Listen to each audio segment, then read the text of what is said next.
Hi guys, I have another book review for you today. It's based on Switch, How to Change When Change is Difficult by Chip and Dan Heath. They're brothers and best-selling authors and corporate and clinical psychologists who've worked for many of the Fortune 500 companies as well as lectured at Harvard and Yale and Stanford, etc. And so, what I want to talk about is the main idea that they cover in Switch. What they've done is they've done case studies and taken research on change at an individual level, like stopping smoking or overcoming obesity, change at an organizational level, like change management or turning an organization and changing their culture. And third, change on a societal level, like overcoming poverty or hunger or any number of other things. And so what they found is that there's commonalities between changes at all three of these levels.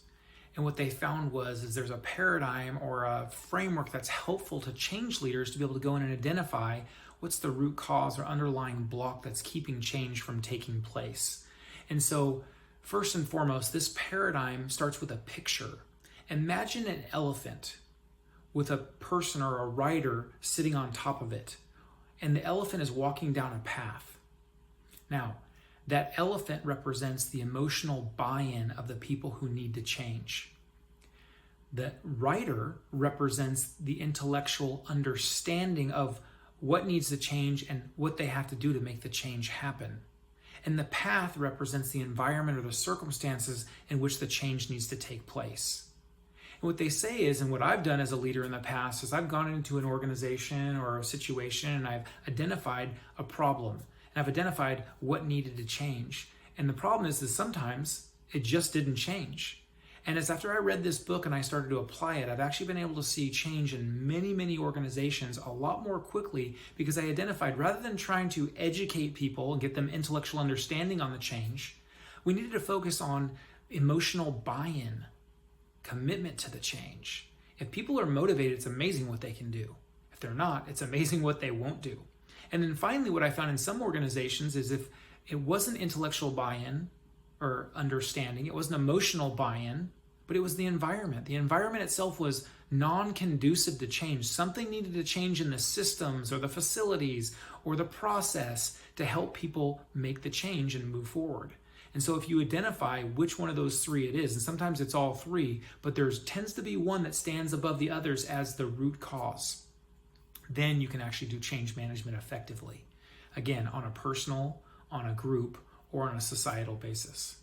So there's one big principle in there they call bright spots, which I think is really important to highlight.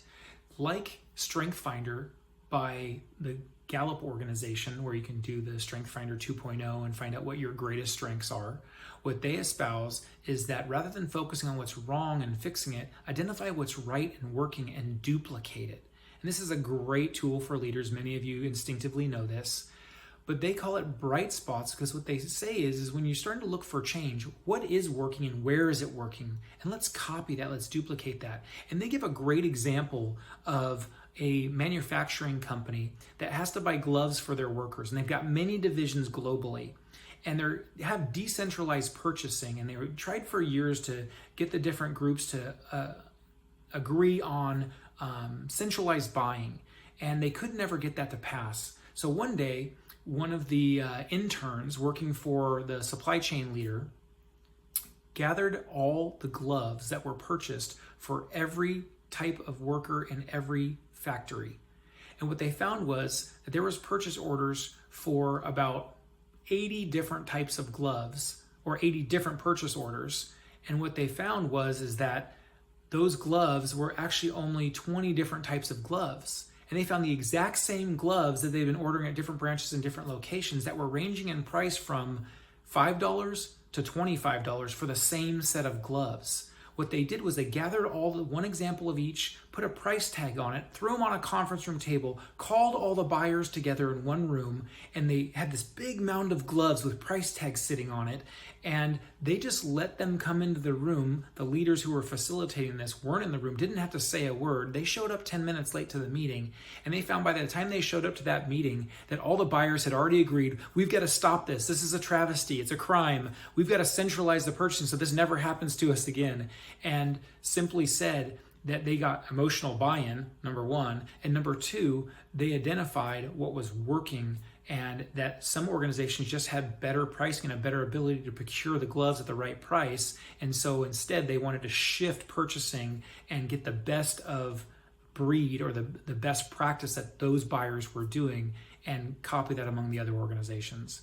And so that's a quick synopsis of Switch by Chip and Dan Heath. If your organization is struggling with change, I'd encourage you to consider this methodology, as well as if you need help, I've applied it in many organizations and we'd love to help you. Have a great day.